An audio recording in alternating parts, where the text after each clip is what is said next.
Hello, hello. Welcome back to the Thriving Therapreneur podcast. I'm your host, Carly Hill, and oh my gosh, I'm excited about today's episode. I feel like this is one that's going to hit home for so many of you, and I can feel it in my bones because it's something that I get asked all the time.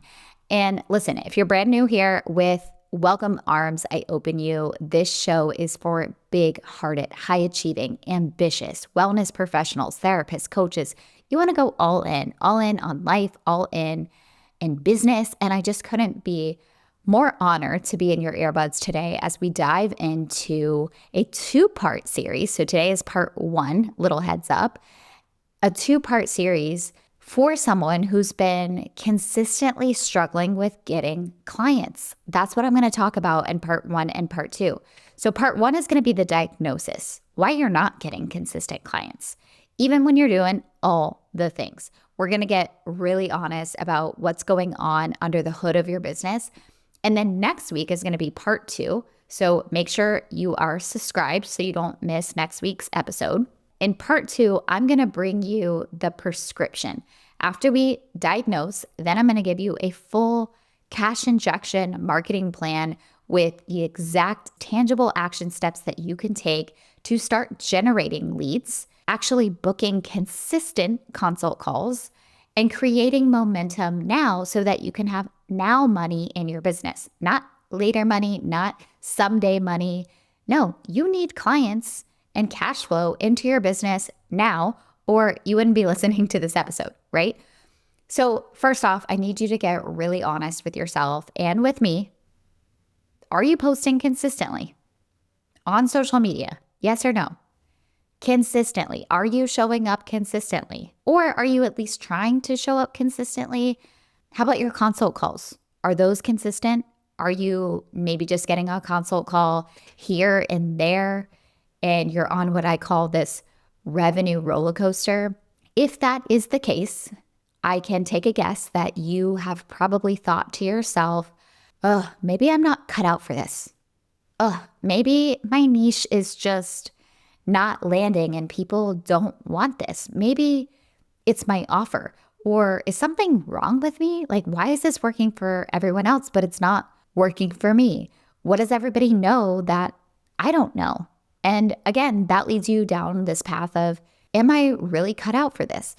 And I want you to hear me loud and clear because I've been down that path myself and I have thought all of those things.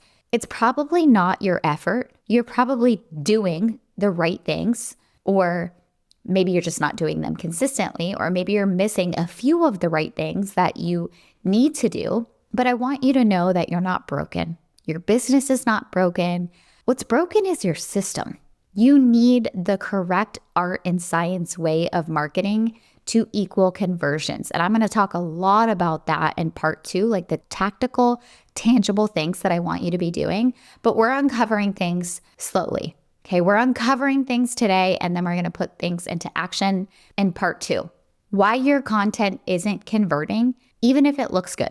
There is a difference between pulling in leads and actually nurturing the leads.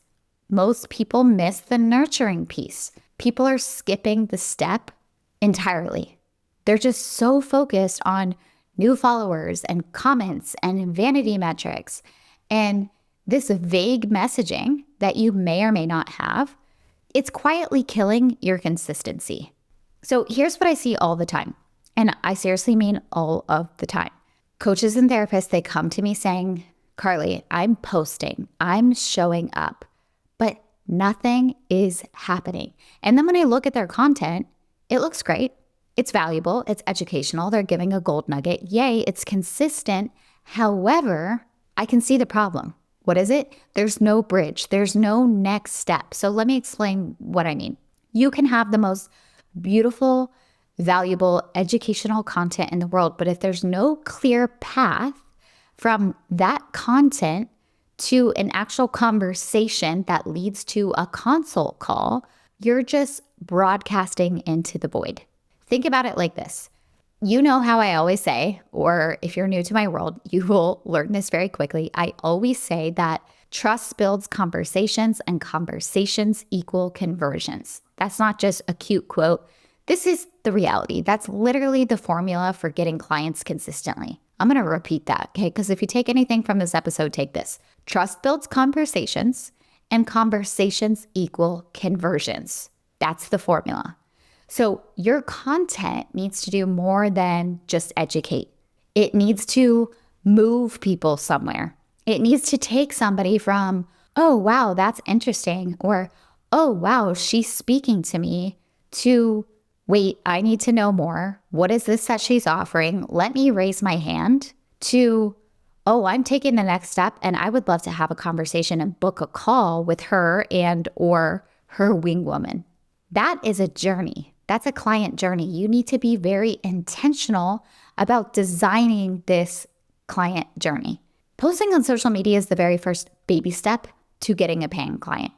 So you need to ask yourself right now, if somebody found your content today for the very first time, cold, okay, and you want to go to sold, cold to sold, they've never heard of you, what is the path that they would take from that piece of content, that very first piece of content, to actually getting on a consult call with you? Is there a clear next step? Do you have lead magnets? Is there a clear call to action? Is there a DM invite? Is there a conversation happening somewhere intentionally along this client journey? Most people don't have clear call to actions, and believe it or not, people need to be told exactly what to do. I'm talking exactly what code word to type in if you're using a ManyChat automation, okay?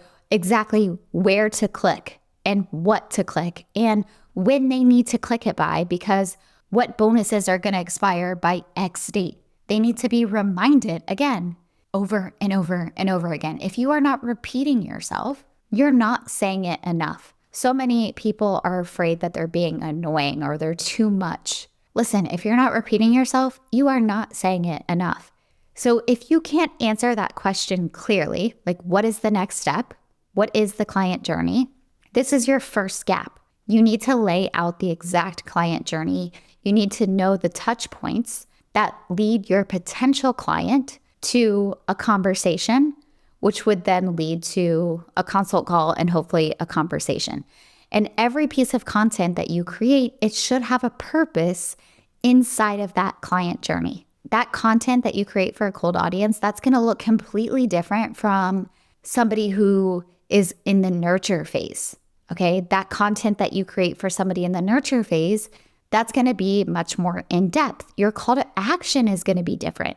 Okay, your call to action should reflect where the person is in the process. I always compare this to dating. You're not just going to meet somebody at the gym and ask them for their hand in marriage. You got to get their phone number first, then you got to go on a few dates, maybe date for a few years, then you can propose, right? So your call to action would be different in marketing as well. You wouldn't go straight for the kill and go cold, stranger, hey, buy my shit. No, that would be weird, right? Just as it would be weird to ask for marriage prematurely. You need to have some sort of exchange first. They need to trust you for the email exchange to even happen, okay?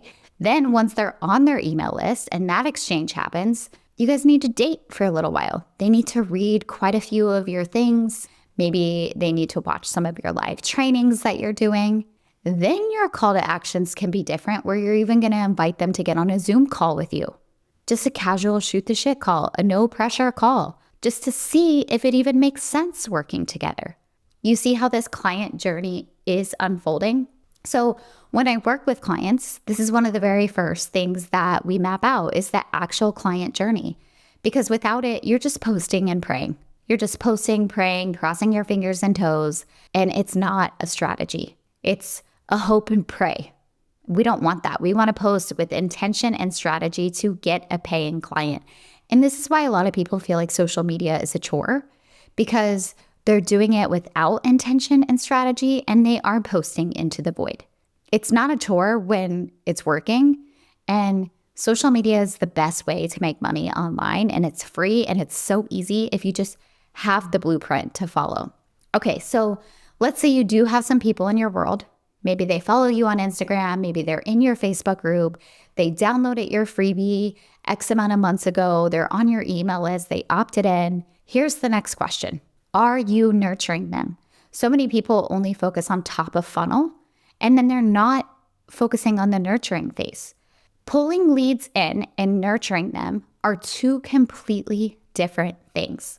And I see so many coaches, again, just focusing on attraction, getting new eyeballs, growing their following, and they're completely neglecting the people who are already in their world and already warming up to them, which are the hotter leads.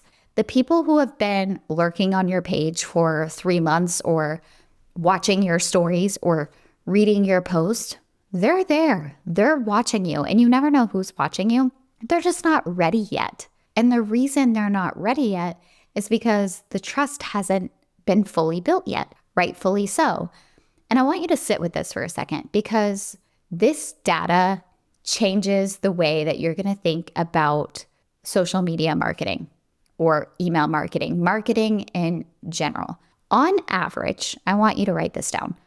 Put it on a sticky note and look at it every single day and remind yourself this, okay? On average, it takes 7 to 11 hours of somebody consuming your content and 8 to 12 touch points before they're ready to buy. Let that sink in. 7 to 11 hours, 8 to 12 touch points. So that one post that you spent an hour crafting, that's not going to convert them. That one email that you sent, not going to convert them. That one conversation you had in the DMs, not going to convert them. It's not on its own. None of those things are wasted though. They all count towards the total, but none of them alone are going to close the deal. And when the coaches don't understand this, they post once, they get no response, and then they think, well, this isn't working. And then they disappear. And then they go down that mindset drama spiral of they're not cut out for this, comparisonitis, yada, yada. And then they've reset the whole entire clock. And then the potential clients who were going to work with them, they go to work with somebody else because you didn't follow up. Fortune is in the follow-up. And I think that this is the point that most people miss completely. And it's the one that hit me hard when I first heard it. People tend to buy from the last 3 people who stayed in their world. Not the best coach, not the most qualified coach, not the coach with the fanciest website or the most followers.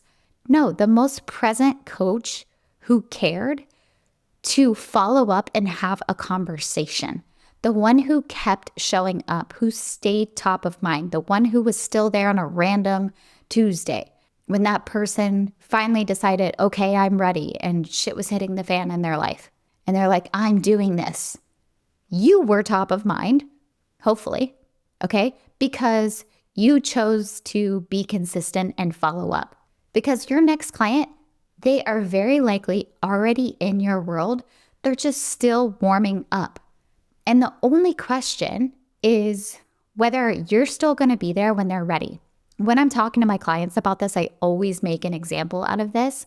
So I'll be on a coaching call with like 20 clients, for example, and somebody will come to me and be like, oh, Carly, like, you know, I have all these people in my Facebook group, or I'm having these conversations, or people are opting into my lead magnet, but nobody's buying yet.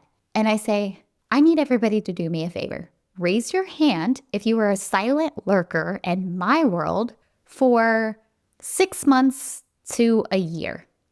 90% of the room raises their hand.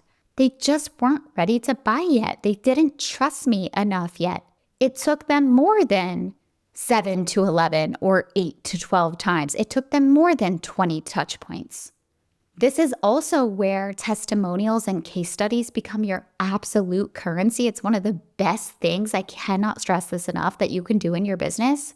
When I think about what's going to move people from a warm lead to a hot lead, it's going to be social proof. It's them seeing someone just like them got a result with you. This is going to shortcut the process. So if you're not actively collecting testimonials, sharing client wins, telling transformational stories, I'm talking weekly, multiple times a week, you need to start today. This is gold. And if you don't have coaching clients yet, then get character testimonials. Guaranteed you're the go-to friend. You've helped family members, okay, who can speak to your character.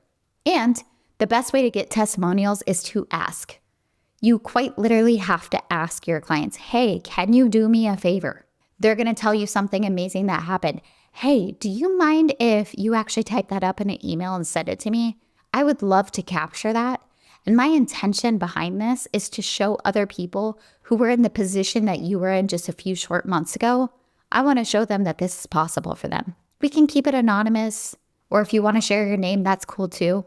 Okay, it can be as simple as that, but this is what's going to build trust and create conversions. I want to add one more thing here. Your nurturing strategy needs to include email marketing. I know everybody wants to talk about social media marketing, and that is important, but your email list is an asset that you own. Social media could go away tomorrow. Algorithm doesn't touch email marketing. Email marketing keeps you in front of your audience in a way that Instagram, it simply cannot. If you are not actively building your email list and or nurturing your email list, that's another gap that you need to look at, and we need to fine-tune your email marketing strategy. The third point that I want to talk about is messaging, because everything comes down to this. If your messaging is too vague, you will fall on deaf ears. If I had to point to the single biggest reason coaches don't get consistent clients, it's absolutely their messaging. It's not a marketing problem. It's not an offer problem. It's not a niche problem. It's just messaging. And I know you've heard me say this before, but if you're speaking to everybody, you're speaking to no one. Let's go a little deeper on this, because I think that this could be misunderstood. Vague messaging doesn't mean you haven't picked a niche. It means that your content is not creating urgency. We're not fusing sales psychology. It means that somebody could just scroll past your post and not feel immediately seen, not feel immediately understood, not feel immediately like, oh my gosh, she's talking to me. I need to consume more of this. Here's the standard I hold for my clients. Your ideal client should read your content and feel like you bugged their house, like you somehow got into their private journal, like you were a fly on the wall when they were venting to a best friend at 11 p.m. about this exact problem. This is the level of specificity that we're going for. Because here's what happens when your messaging hits that level. People don't need much convincing. The right offer to the right person with the right message converts without you having to twist anybody's arm. You shouldn't have to convince them. That's not true selling anyways. That's not noble selling. They're already sold before they get on a call with you just because of your messaging is speaking exactly to what they're going through. But when your messaging is vague, I call it flowery. Okay, it's flowery messaging. It's full of coaching, industry buzzwords. It's full of chat GPT, AI slop. You're going to create confusion. And confused people do not buy. You have to be solving a persistent, painful problem, a persistent, painful, urgent problem, I must add. It can't be a nice to have in their life. It can't be a, wouldn't it be lovely if? That type of problem isn't going to make you money. Okay, if your ideal client is desperately, urgently, actively looking for a solution, then you have a viable, marketable niche that passes the high ticket test, and your messaging needs to reflect that. Clear, specifically, in the exact language your ideal client uses to describe their own struggle. That's when the consistency starts to happen, because your content starts doing the heavy lifting for you. So let's bring this all together. If you are struggling to get consistent clients, I want you to look at 3 things. 1, do you have a clear, intentional client journey that creates a path from your content, just posting, to then getting an email address, getting that exchange like we talked about, getting a phone number and dating, that then leads to some sort of conversation. Maybe it's a consult call, maybe it's a DM conversation before that. Or are you just posting and hoping and posting educational content, and your call to actions are hit or miss? Sometimes they're specific. Sometimes it's like super passive. I'm here if you need me. Or are you telling them exactly what they need to do? So that's number one. Do you have a clear, intentional client journey? Number two is, are you actively nurturing the people already in your world, or are you only focusing on top of funnel? Are you building trust through consistency, testimonials, showing up with proof that you're a real coach and you get people real results? Number three, is your messaging specific enough to create urgency? Or is it too broad that the right person could just scroll past it without feeling like, oh my gosh, they need this now? Consistency in clients does not come from working harder and hustling and grinding. It comes from working smarter. I want you to be more intentional with what you're creating. Of course, you need to have a clear niche. And yes, you need to have powerful messaging. We talked about that. And a strategy that is intentionally designed to build trust and move people forward.